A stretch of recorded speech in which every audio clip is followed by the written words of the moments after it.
Disintegrant का role क्या होता है, ठीक है।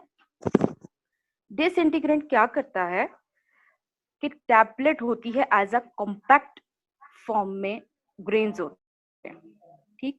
डिसइंटीग्रेंट स्पेशली ये जो डिसइंटीग्रेंट है, जो कि मोस्ट कॉमन डिसइंटीग्रेंट है, स्वेल कर जाता है अप टू 20 टाइम्स। जो इसके ग्रेन का ओरिजिनल साइज है ना, उससे 20 टाइम्स ज्यादा जो है वो एब्जॉर्ब कर लेगा वाटर को और अपनी स्पेस से आउट होने लगेगा, ठीक। जो इसकी ओरिजिनल स्पेस इसने टैबलेट की ग्रेन के अंदर ली होगी। जैसे जैसे ये स्वेल होगा, टैबलेट का साइज भी खुलता जाएगा। इसका खास मकसद यही है कि टैबलेट को ब्रेक डाउन करना, ठीक है। तो टैबलेट को ये जब ब्रेक करेगा तो फिर उसमें से ड्रग यानी कि हमारा एपीआई, एक्टिव फार्मास्यूटिकल जो इंग्रेडिएंट है वो बाहर निकलेगा, ठीक है। तो हमारा जो डिसइंटीग्रेंट होता है बेसिकली वो बहुत इंपॉर्टेंट रोल प्ले करता है टैबलेट की फॉर्मेशन में। जो फॉर्मूला है पूरा किसी टैबलेट का, वो डिपेंड करता है इस मेन इंग्रेडिएंट के ऊपर, ठीक है। आप बल्क भी नॉर्मली ऐड कर लेंगे, आपका यानी कि पूरी कॉम्पैक्ट फॉर्म तो आपकी बन जाएगी। उसको बॉडी में जाके ब्रेक होना उसका काम है कि वो अपने टाइम से ब्रेक हो जाए, जो उसकी सॉल्युबिलिटी है वो सॉल्युबल होना शुरू हो जाए ब्लड में, एज यू ऑल नो, ठीक है। तो आदि तो तकरीबन आप लोगों को फॉर्मुलेशन समझ आ गई होगी कि ये क्या है। प्राइमोजेल क्या है, वो तो है डिसइंटीग्रेंट और 2 to 8% यूज होता है। अब 2 to 8% ये किस तरीके से यूज होगा वो मैं आपको बताती चलूं। फॉर एग्जाम्पल हमारी 100 mg की टैबलेट है, ठीक है। उस 100 का जो 2% है वो है हमारा प्राइमोजेल, यानी कि 2 mg, 100 में से 2 mg हम यूज करेंगे प्राइमोजेल एज अ डिसइंटीग्रेंट, यानी कि कॉमनली जो नॉर्मल साइज की टैबलेट होगी 100 to 200 mg, 300 mg के करीब जिसका वेट होगा, ठीक है, उसमें हम 2 to 4% इस्तेमाल करेंगे। जैसे जैसे टैबलेट का साइज इंक्रीज होता जाएगा इसकी परसेंटेज भी इंक्रीज हो जाएगी। और काफी बच्चों ने आंसर जो है वो मुझे 5 to 10% भी दिया है। ऑब्वियसली कुछ फॉर्मुलेशंस ऐसी होती हैं वो भी ठीक आंसर है, कुछ फॉर्मुलेशन, लेकिन स्टैंडर्ड जो कह लो आप, वो 2 to 8% मोस्टली इस परसेंटेज पे यूज किया जाता है। एंड देन 5 to 10% जो है, यानी कि जो बड़ी टैबलेट होगी जिसका साइज बड़ा होगा, जो एपीआई की नेचर पे भी डिपेंड करता है कि वो कैसा बिहेवियर शो करे एक्सिपिएंट्स के साथ, ठीक है। तो ये सारा आज डिफाइन करना था मैंने आपको। और आप लोगों की अटेंडेंस मार्क हो गई है जिन बच्चों ने पार्टिसिपेट किया था येलो कार्ड में, ठीक है। और मुझे बहुत पॉजिटिव रिस्पॉन्स आया है। आई एम रियली ग्लैड कि आप लोग वाकई कुछ सीखने के लिए जो है इस क्लास में आ रहे हो, ठीक है। नेक्स्ट आज का हमारा जो टॉपिक हम उसकी तरफ मूव करते हैं, tablet manufacturing.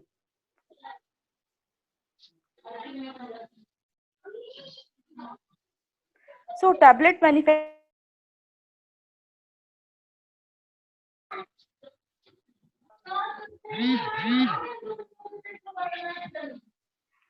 kindly mute your mics.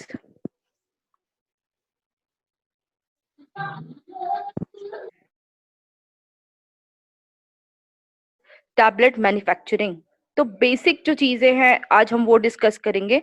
इंशाल्लाह जो मेरा नेक्स्ट लेक्चर होगा यानी कि नेक्स्ट कोर्स होगा उसमें मैं फर्दर डिटेल्स जो है वो इंक्लूड करूंगी।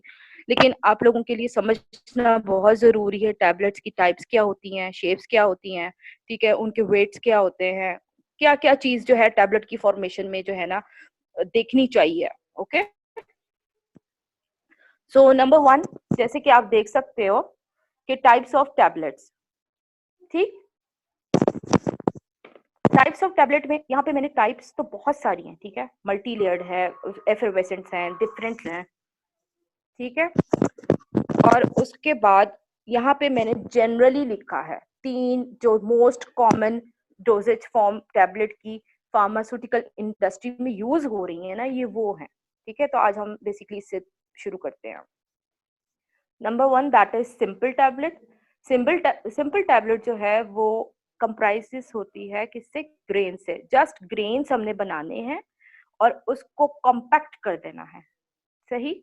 सिर्फ कंपैक्शन ऑफ ग्रेन्स को हम कहेंगे सिंपल टैबलेट, एक कंपैक्ट मास को कहेंगे, ठीक है। Number 2 is coated tablet. अब कंपैक्ट ग्रेन को जब हम थिन फिल्म उसकी ऊपर लगाते हैं, ठीक है, कवर करते हैं उसको, हमारा एपीआई जो है बेसिकली हम उसको कवर कर रहे होते हैं। एपीआई को हम क्यों कवर करते हैं?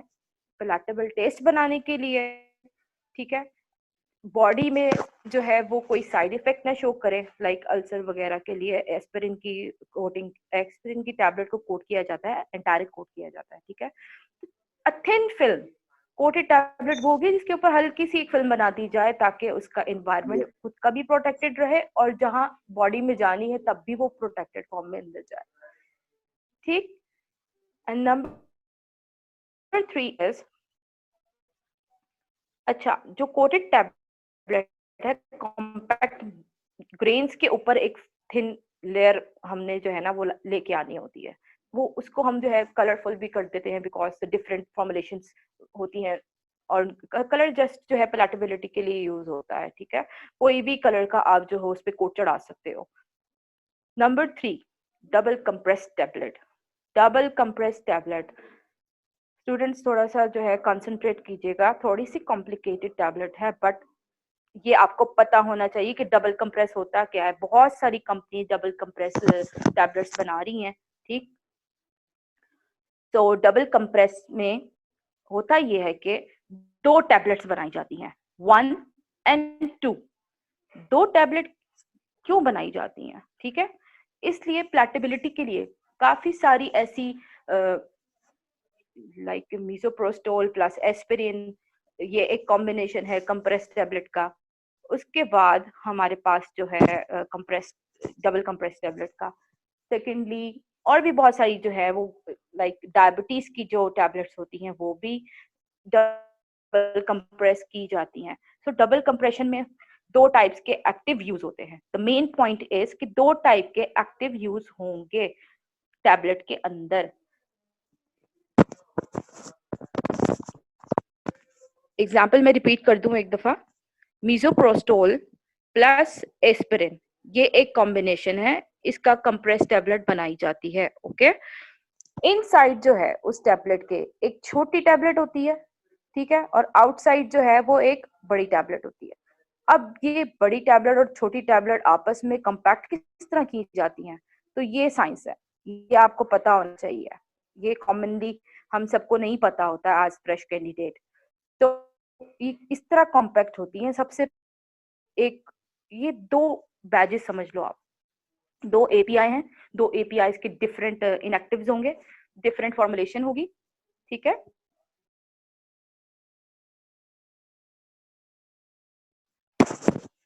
सॉरी, डिफरेंट इसके अंदर फॉर्मुलेशन बनाई जाएगी। नंबर 1 फॉर एग्जांपल, जैसे मैंने आपको एस्पिरिन की एग्जांपल दी है, तो एस्पिरिन को पहले हम बनाएंगे, एस्पिरिन की छोटी टैबलेट बनाएंगे, ठीक है। और एस्पिरिन की टैबलेट बनने के बाद जो मीजोप्रोस्टोल ग्रेन होगा, वो ग्रेन ऊपर नीचे से साइडों से ना इस टैबलेट को कॉम्पैक्ट कर देता है, ठीक है, इस टैबलेट को कॉम्पैक्ट कर देगा। मैं आप लोगों के क्वेश्चंस की तरह बाद में आंसर दूंगी, काइंडली मुझे प्रोसीड करने दीजिए, ओके। एंड पे इंशाल्लाह सेशन होगा क्वेश्चन आंसर का, तो उसमें आपको बातें क्लियर कर देंगे, ठीक है।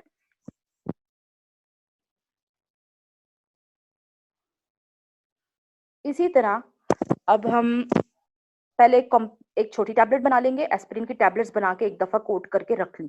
कोट भी कर देना है, ऐसे नहीं करना है कि क्यों कि हम ऐसे ही सिर्फ कॉम्पैक्ट मास बना दें और एस्पिरिन को रख दिया। एस्पिरिन की इंटायरिक कोटिंग होती है ताकि वो स्टमक को जाके अल्सर कॉज ना करे या फिर इरिटेशन कॉज ना करे, वो इसलिए आप इस तरह बनाया जाता है उसको। छोटी टैबलेट हम बना देंगे, उसका बैच मतलब यानी कि कंटेनर्स में पड़ा होगा। फॉर एग्जाम्पल 2 लाख टैबलेट्स हैं बैच है मेरा, तो 2 लाख टैबलेट कंटेनर में रेडी पड़ी होगी। उसके बाद मीजोप्रोस्टोल का जो प्रोसीजर है वो हम प्रोसीड करेंगे, मैन्युफैक्चर करेंगे, सारे प्रोसेसेस से ग्रेन गुजरेगा।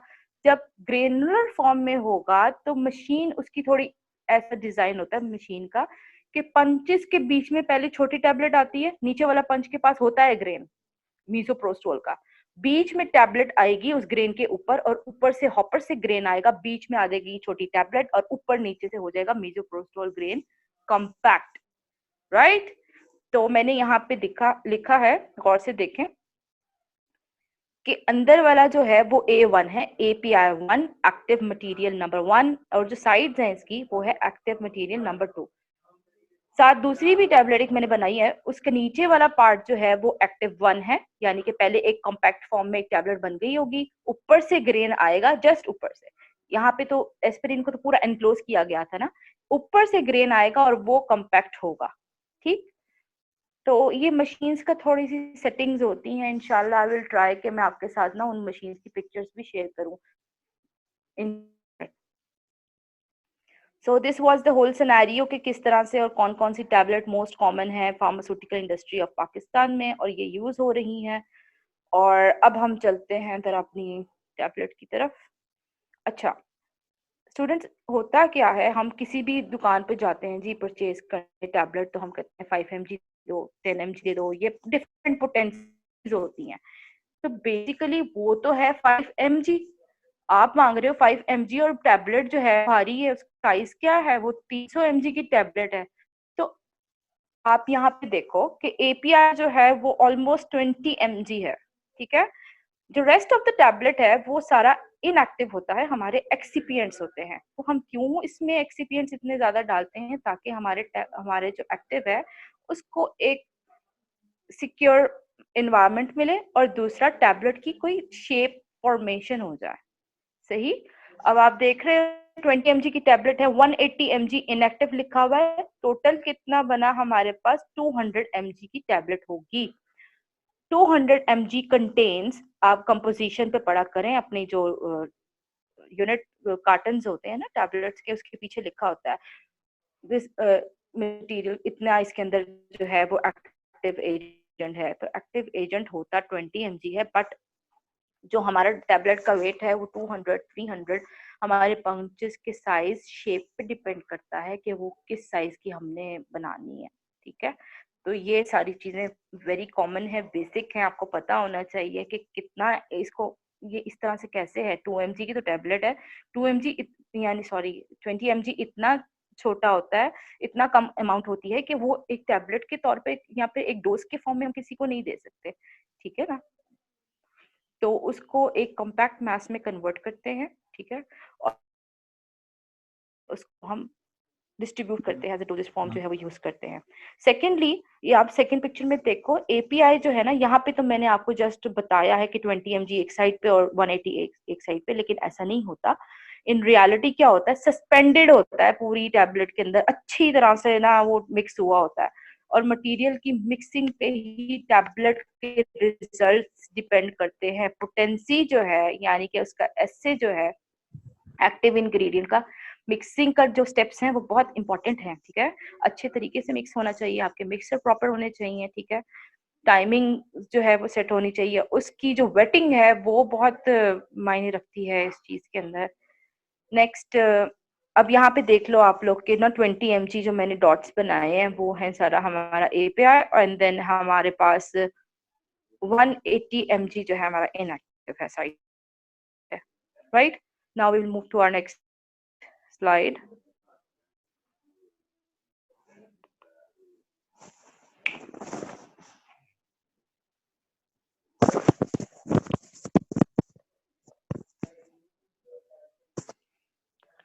So these are the basic main steps हैं जो कि हमारे टैबलेट मैन्युफैक्चरिंग में आते हैं। इनके बगैर आपकी टैबलेट नहीं बनेगी, स्टेप बाय स्टेप चलना है, ठीक है। आगे देखना है कि आपको किस तरह की टैबलेट चाहिए। कोटेड टैबलेट चाहिए तो फिर आपके पास होगा लास्ट स्टेप कोटिंग, अगर नहीं चाहिए तो कंप्रेशन में आपकी टैबलेट के स्टेजेस कंप्लीट हैं, ओके। तो सबसे पहले हम डिस्कस करते हैं, जो पहला स्टेप होता है वो है ड्राइंग का, सॉरी ड्राई मिक्सिंग का। ड्राई मिक्सिंग में हम क्या कुछ देखेंगे जो बड़े ही इंपॉर्टेंट स्टेप हैं। बेसिकली आपको हर स्टेप का पता होना चाहिए। फॉर्मुलेशन हमारा नेक्स्ट लेवल की बात है, हम बाद में उस फॉर्मुलेशन भी बनाना बताऊंगी, ठीक है, कि किस तरह से फॉर्मूला डिवेलप करना है, कौन कौन सी चीजें उसमें देखनी है। लेकिन आज के लेक्चर में हम ये बेसिक चीजें देखेंगे। आपको पता हो, आप किसी भी फार्मा में जाओ तो आपको पता हो कि भाई मिक्सिंग का टाइम ऑलमोस्ट 15 से 20 मिनट्स होता है ड्राई मिक्सिंग का, ठीक है। हमारा जो FBT है, यानी कि हमारा ड्राई ग्रेनुलेशन का जो सारा सिस्टम है, उसका टेम्परेचर कितना होता है, हमारी मशीन्स कौन सी यूज होती हैं, सीव साइज कौन सा है वेट ग्रेनुलेशन का, ड्राई ग्रेनुलेशन का, ठीक है। उसके बाद जो ड्राई मिक्सिंग है, ड्राई मिक्सिंग में क्या होता है कि हमारा पहला स्टेप है कि हम API प्लस हमारे जो एक्सीपिएंट है उन सबको कंटेनर में डाल देते हैं। लाइक हमारा जो स्पाइरल मिक्सर है, यहाँ पे ज्योमेट्रिकल मिक्सर में ना ड्राई पाउडर्स को डाल देंगे और उसको रोटेट करेंगे, यानी कि वो मिक्सर हम चला देंगे ऑलमोस्ट 15 to 20 मिनट्स के लिए। अब ये डिपेंड करता है कि बैच का साइज क्या है। अगर छोटा बैच साइज है तो वो ऑलमोस्ट 10 to 15 मिनट्स लेगा मिक्स होने में, छोटा मिक्सर में हो रहा होगा। अगर आपका बैच साइज बड़ा है तो फिर उसको 15 to 20 या ऑलमोस्ट 30 मिनट्स जो है ना वो मिक्सिंग के लिए लग जाएंगे। तो ड्राई मिक्सिंग में क्या होगा, एक्टिव प्लस इनएक्टिव। ये उस स्टेज की बात बता रही हूँ जब आपका MO बन गया, आपकी डिस्पेंसिंग होगी सेक्शन, यानी कि हमारे प्रोडक्शन एरिया में सारा मटेरियल पहुंच गया, टैबलेट सेक्शन में आ गया, और फिर ये dry mixing is a first step to manufacture tablet. सही। अब the second one is wetting. Wet करना जरूरी है ना एक कॉम्पैक्ट मास के लिए। वैसे तो डायरेक्ट कंप्रेशन भी हैं आज हम, लेकिन वेट ग्रेनुलेशन की बात करेंगे। वेटिंग में क्या होता है, एक वेट मास बनता है, और वेटिंग एजेंट्स जो है हमारे पास वाटर, IP है। ये these are the basic wetting agent, जो सॉल्वेंट्स यूज होते हैं ना हमारे वेट करने के लिए मास को, वो ये दो बेसिक सॉल्वेंट यूज होते हैं। अब इन सॉल्वेंट्स में जो है बाइंडर्स भी डाले जाते हैं, ठीक है, ताकि एक कॉम्पैक्ट मास हो, आपस में वो जुड़ जाए, जो ग्रेन है ना वो जुड़ जाए, ठीक है, इसलिए यूज होता है ये वेटिंग में। Please stop doing this. And then number 3 है मॉइस्चर कंटेंट। इस स्टेज पे आपने जो है बहुत ध्यान रखना है कि आपका मॉइस्चर कंटेंट कितना है। मॉइस्चर कंटेंट पे मेन फोकस होना चाहिए। अगर बैच को ज्यादा पानी लग गया तो बैच आपके हाथ से निकल गया, समझे, ठीक है। कम लग गया तो टैबलेट की फ्राइबिलिटी फेल, आगे जाके टैबलेट में मसले, टैबलेट टूट जाएगी, हाथ ही नहीं आएगी आपके, ठीक है। तो इस स्टेज में आपने जो है ना मॉइस्चर कंटेंट का ध्यान रखना है। और फॉर्मूला डेवलप होता है, वाटर जो है वो हम डिजाइन किया होता है कि इस एक्टिव को कितना वाटर लगता है और क्या कुछ लगेगा, इस फॉर्मूला में क्या है। फॉर एग्जाम्पल स्टार्च और पेंटोप्राजोल है तो इसको क्या लगेगा, वाटर लगेगा या IPA लगेगा। Different active different behaviour show करते हैं, और फॉर्मूला भी उसी को देख के डिवेलप होता है। ऐसा नहीं होता कि मैं घर बैठे जो है वो इमेजिनेशन में फॉर्मूला डिवेलप कर लूं, प्रैक्टिकली वर्क करना पड़ता है थोड़ा सा, ठीक है। उसके बाद स्पाइरल मिक्सर में ही ये वेटिंग का जो है सारा प्रोसीजर होगा। नेक्स्ट हमारे पास आ जाती है ग्रानुलेशन। ग्रेनुलेशन जो है वो वेट मैस है, ठीक है। और वेट मैसेज जो है वो पास करेंगे किससे, सीप से। और सीप का साइज जो होता है, IPA इज आइसोप्रोपाइल अल्कोहल, जो आजकल आप लोग सैनिटाइजर्स में यूज कर रहे हैं ना, 90% और 70% sanitizers are available in market, they are in, उस पे भी सॉल्वेंट यूज हो रहा है आइसोप्रोपाइल अल्कोहल। आगे प्लीज क्वेश्चंस को जरा लास्ट में रखिएगा। नेक्स्ट क्या होता है, उसको हम सीप से गुजारेंगे, वेट ग्रेन को सीप से गुजारेंगे, और उसमें जो है वो 8, सीप नंबर 8 और 5 यूज होगी। नेक्स्ट जो है हमारे पास wet granulator is the machine जो कि यूज होगी हमारी वेट ग्रेनुलेशन के अंदर। Kindly mute your mics, mute your mics, I repeat, just mute your mics.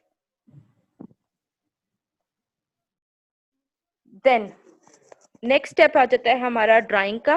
वो FBD फ्लूइडाइज बेड ड्रायर जो है वो एक मशीन होती है, ठीक है, एक इक्विपमेंट होता है, मशीन कहलाई जाती है बेसिकली, इक्विपमेंट तो नहीं कहेंगे हम इसको। और ट्रे ड्रायर, ये दो तरह के ड्रायर हैं जो कि यूज हो रहे होते हैं हमारे ड्राइंग के अंदर। नेक्स्ट जो हमारा कोर्स होगा इंशाल्लाह 1 बाय 1 में इनके भी जो है वो मैकेनिज्म आपसे डिस्कस करूंगी। Due to shortage of time इसको इस तरह ही अभी हमें कवर करना पड़ेगा। नंबर 3 पे उसका जो टेम्परेचर वो रखते हैं हम ड्राइंग के लिए वो 60 to 70 डिग्री सेंटीग्रेड होता है। एंड लास्ट जो नंबर 4 स्टेप पे लिखा हुआ है हीट सेंसिटिव मटेरियल्स। अब आपके पास एक्टिव है हीट सेंसिटिव, फॉर एग्जांपल हमारे मल्टीविटामिन, तो आप उसको जो है वो इतनी हीट नहीं दे सकते। इंशाल्लाह मैं आपको ये भी अपना जब टैबलेट फॉर्मुलेशन मैं आपको सिखाऊंगी तो उसके अंदर मैं आपको ये सारी हीट सेंसिटिव मटेरियल्स की डिटेल्स दूंगी कि उसको किस तरीके से हमने ड्राई करना है।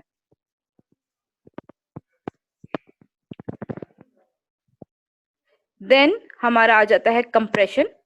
कंप्रेशन में क्या होगा, नंबर 1 वेट ऑफ टैबलेट्स को देखेंगे कि कितने वेट पे हमने चलानी है। 20 mg की टैबलेट है, 20 mg पोटेंसी है इसकी, तो इसका टोटल वेट मैंने डिजाइन किया हुआ है 200 mg, तो 200 mg की टैबलेट होगी। उसका डायमीटर होगा 8 mm, फॉर एग्जाम्पल इतना ही डिजाइन किया हुआ है। पंचेस मेरे पास यही है तो मैंने इसी पे डिजाइन किया उसको। थिकनेस उसकी होगी 3 to 5 mm।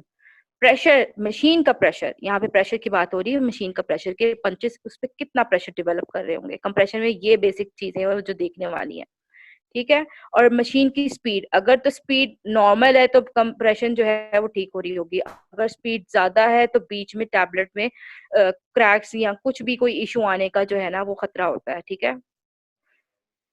एंड लास्ट जो है वो रोटरी मशीन्स इसके लिए यूज होती हैं। रोटरी मशीन्स जो है हमारी उस पे ZP33, ZP17 एंड ZP19 जो है वो इस्तेमाल की जाती हैं। लास्ट कोटिंग का स्टेप है। कोटिंग में जो है हम हीट अप्लाई करते हैं, ठीक है, हीटिंग का सिस्टम होता है। एंड देन उसके बाद जो कोटिंग सॉल्यूशंस यूज होते हैं ना उसमें आते हैं हमारे पास यानी कि सॉल्यूशन बनाने के लिए जो हमारे पास सॉल्वेंट होते हैं वो होते हैं basic solvents. Number 1 water, IPA, methanol and acetone. These are the basic ingredients जिससे कोटिंग का फॉर्मूला बनाया जाता है, ठीक है। और कोटिंग के लिए भी एक फॉर्मुलेशन यानी कि अवेलेबल होती हैं। उस मटेरियल को आप डालें सॉल्वेंट के अंदर और फिर उसको अच्छी तरीके से मिक्स करें और फिर कोटिंग सॉल्यूशन आपका तैयार हो जाता है और फिर आप टैबलेट के ऊपर कोट कर दें, ठीक है। सो आई होप कि कुछ आप लोगों ने अंडरस्टैंड किया हो। टेक बेबी स्टेप्स, ठीक है, 1 बाय 1 करके ही आपको सारा कुछ समझ। Sorry, please let me complete. Now there is a turn for our yellow card.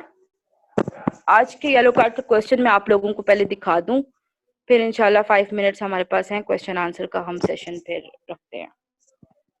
Which size of the capsule shell is used to enclose 250 mg of omeprazole pellets? अब जो है इसको गौर से पढ़ ले, ठीक है, और मैं आपको उर्दू में भी एक्सप्लेन कर देती हूँ कि कौन सा साइज कैप्सूल का इस्तेमाल किया जाएगा 250 mg ऑफ मटेरियल को एनकैप्सुलेट करने के लिए, ठीक है। एनकैप्सुलेट करने के लिए कितना मटेरियल, कौन सा साइज जो है वो कैप्सूल शेल का यूज होगा। आप साइजेस पहले सर्च करें कि साइजेस कौन कौन से होते हैं और कौन सा साइज कितना कितना पाउडर, कितना कितना मटेरियल अपने अंदर एनकैप्सुलेट करने की कैपेबिलिटी रखता है।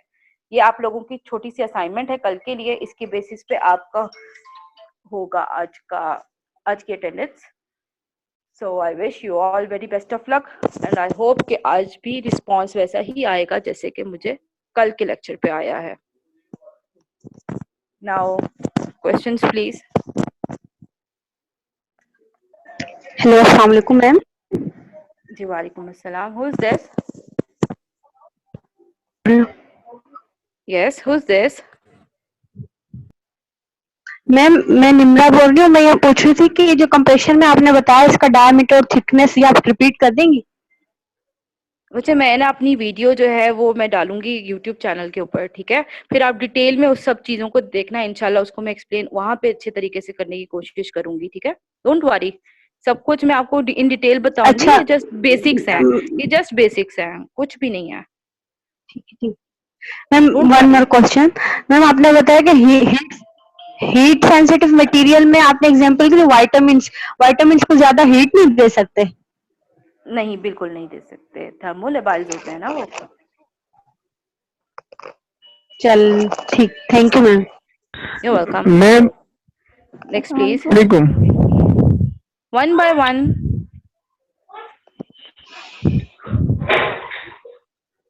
अस्सलाम वालेकुम मैम। वालेकुम अस्सलाम। Yes please. जी मैं साजिद बात कर रहा हूँ मैम। पूछना ये था कि अटेंडेंस का क्या तरीका है, इसको हम किस तरह अटेंडेंस लगाएंगे? मैं आपको बताती हूँ, अटेंडेंस का बहुत ही आसान तरीका है। एडमिन हमारे आपको जो है ना एक प्रॉपर मैसेज ड्रॉप कर देंगे कि येलो कार्ड जो है उसमें जो भी अभी मैंने आपको क्वेश्चन दिखाया है ना, तो आप उस क्वेश्चन का आंसर ढूंढो, ठीक है। और जो जिस ग्रुप से आप आए हो, जिस ग्रुप में लिंक सेंड हुआ है, आप उसमें जो है अपना जवाब सबमिट करवा दीजिए। लेकिन मैम उस जो है वो ब्लॉक है, यानी हम उसमें मैसेज नहीं कर सकते। मैसेज नहीं कर सकते? यस मैम, वो चलिए ब्लॉक है। चलिए वो देख लेते हैं। कोई टेक्निकल क्वेश्चन है तो प्लीज आप पूछ सकते हैं। अस्सलाम मैम, मेरा क्वेश्चन है मोहम्मद रिहान मलिक। जी जी प्लीज। मैम मेरी यह क्वेश्चन है, जिस तरह हम बनाते हैं ना एस्पिरिन की टैबलेट्स ना, वो तो एंटायर कोटेड बनाते हैं कि भी वो स्टमक को डिस्टर्ब ना करे। जी जी लेकिन आपको पता है कि भी एस्पिरिन जो है ना वो एसिडिक ड्रग है, और अगर हम उसको इंटेस्टाइन में अगर वो रिलीज होगी तो इंटेस्टाइन का पीएच जो है वो अल्कलाइन पीएच होता है, तो उसमें वो तो उसको डिसइंटीग्रेशन का चांसेस ज्यादा नहीं हो जाते फिर? डिसइंटीग्रेशन के चांसेस? जी, मतलब उसके जो नहीं, हमने जब हम डिसोल्यूशन आयनाइजेशन के लगाते चांस हैं। आयनाइजेशन के चांस ज्यादा हो जाते हैं ना इससे एस्पिरिन अगर अब इंटेस्टाइन में जाएगी तो, क्योंकि वो एसिडिक ड्रग है, वो बेसिक एनवायरनमेंट है। हेलो। जी जी।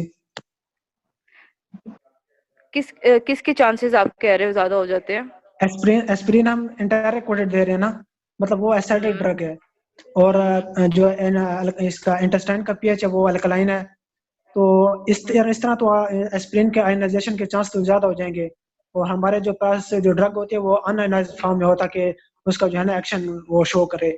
जब ड्रग आयनाइज हो जाएगी तो फिर तो एक्शन उसका नहीं होगा। सॉरी, मुझे जो है ना इसका डिस्क्रिप्शन इतना अच्छा नहीं आता, ठीक है। मैं रिसर्च करके आपको बताऊंगी इस बात पे। और ये जो क्वेश्चन है ना, बेसिकली हमने जो भी हम डिजाइन करते हैं, इन विट्रो जो स्टडी करते हैं, उसमें बस हम ये चेक करते हैं कि ये इस पीएच पे, जो कि हमारी इंटेस्टाइन की पीएच है, ठीक है, उस जी पे जाकर डिसॉल्व होनी चाहिए, और ये माइक्रोबिलाइज के थ्रू जो है वो ब्लड में जानी चाहिए, ठीक है। जी। ये मैंने बेसिक मैं एब्जॉर्प्शन मैकेनिज्म के थ्रू जो है इसको इस तरह से डिजाइन किया जाता है ताकि ये एब्जॉर्ब मैं हो सके वहां पे। मैंने एक अपने टीचर से सवाल यही किया था, तो वो उन्होंने तो मुझे इस तरह का जवाब दिया था कि भाई जो इंटेस्टाइन होते हैं उसकी जो उसमें विलाई होते हैं ना, तो उसका जी सरफेस एरिया जो है ना वो ज्यादा हो जाता है, तो उस हाँ सरफेस एरिया जी, के ज्यादा होने की वजह से उसकी जो है ना एब्जॉर्प्शन ज्यादा हो जाती है एस्पिरिन की, जिसकी वजह से मैं भी वो वही एक्शन कह शो रही हूँ ना। करता है। एग्जैक्टली तो इसीलिए ही बेसिकली इसको डिजाइन किया जाता है। अब ये आयंस और के आयनिक और टाइनिक वाला सिस्टम या जो भी है कि आयनाइज फॉर्म में हो जाएगी या डिस्टर्ब हो जाएगी, ऑब्वियसली वो नहीं हो रही, रिसर्च की गई है, तो इसलिए वो इस फॉर्म में दी जाती है। Thank you. Okay, hello. But that was a good question. Yes please.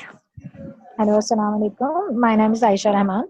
Ma'am, ये सवाल पूछना था वालेकुम कि अस्सलाम। मतलब जहाँ तक मेरी नॉलेज है, हमारे पास ये ओमिप्राजोल के जो कैप्सूल्स आते हैं वो मैक्सिमम 40 mg आती हैं, मतलब उसकी जो स्ट्रेंथ एग्जैक्टली होती है। हाँ जी, अ, बिल्कुल ऐसे ही है। तो ऐसा मतलब ही अगर है। हम 40 mg हम ले रहे होते हैं, तो साइज हमारे पास उसका ऑलमोस्ट आ रहा होता है 0 या 2 पर हम ले रहे होते हैं, 2 पर ले रहे होते हैं हम उसको।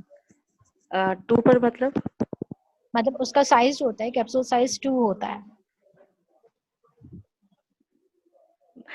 तो अ, सॉरी, 20 mg का और 40 mg का कैप्सूल होता है, ठीक है। अब आप जी क्या जी। बताना चाह रहे हो? आप येलो कार्ड का आंसर बताना चाह रहे हो मुझे? नहीं नहीं, मैं बताना नहीं चाह रही, मैं ये पूछना चाह रही हूँ क्या हाँ हाँ, ये पूछो पूछो प्लीज। मतलब ये जो हमारे पास येलो कार्ड में क्वेश्चन आया है 250 mg का, तो क्या ये हम्म। हमें एक जस्ट एक एस्टिमेशन के तौर पे पूछा गया है, क्योंकि आमतौर पे 250 mg पैलेट्स का हमारे पास कैप्सूल नहीं होता, तो क्या नहीं, ये मैं आपको बताती हूँ, आप थोड़ा सा स्टडी करोगे तो आपको पता हाँ, चलेगा। पैलेट्स जो होते हैं ना वो दो तरह के हम्म होते हैं, 8.5% हम्म के और 22.5% के, ठीक है। सही। तो उस बेसिस पे जो है हम पैलेट्स का वेट ज्यादा करते हैं और उसको फिर कैप्सूल के अंदर एनकैप्सुलेट करते हैं। ठीक है, सही है, थोड़ा सा ठीक आप है। लोग इसको पढ़ो और मुझे फिर देख के कल आप इंशाल्लाह अपने आंसर ड्रॉप करना, फिर मैं आप लोगों को डिटेल में इसका कल बताऊंगी। ठीक है, क्या ठीक सिस्टम है होता है, ये सर, थैंक 250 कैसे हो गया 40 mg का capsule. You. Done, thank you, thank you. You welcome. Next अस्सलाम प्लीज। वालेकुम मैम। वालेकुम अस्सलाम। अस्सलाम वालेकुम मैम। वालेकुम अदनान अस्सलाम। अली। जी Adnan please Ali. One by one आइए। मैम मेरा क्वेश्चन है। यस अदनान। जी मैम। मैम जो एक टेबलेट होती है तो उसका ऐसे टीक आ रहा है, ठीक है, और ठीक है, उसकी रिजोल्यूशन में प्रॉब्लम हो, तो वो कौन सी मतलब फैक्टर है जो इफेक्ट करते हैं हमारे रिजल्ट को, ओके, रिजोल्यूशन को? वो फैक्टर है कि आपका जो बाइंडर है, ठीक है, वो ज्यादा लगा हुआ है। ठीक है, वो इन एक्सिपिएंट्स को छोड़ ही नहीं रहा, एक्सिपिएंट्स को छोड़ ही नहीं रहा। ठीक है, एक्सिपिएंट सॉरी एक्टिव को छोड़ ही नहीं रहे, तो इस वजह से वो एक्टिव डिसॉल्व नहीं हो पा रहा, ऐसे पूरा नहीं हो पा रहा। ठीक है, हेलो हेलो।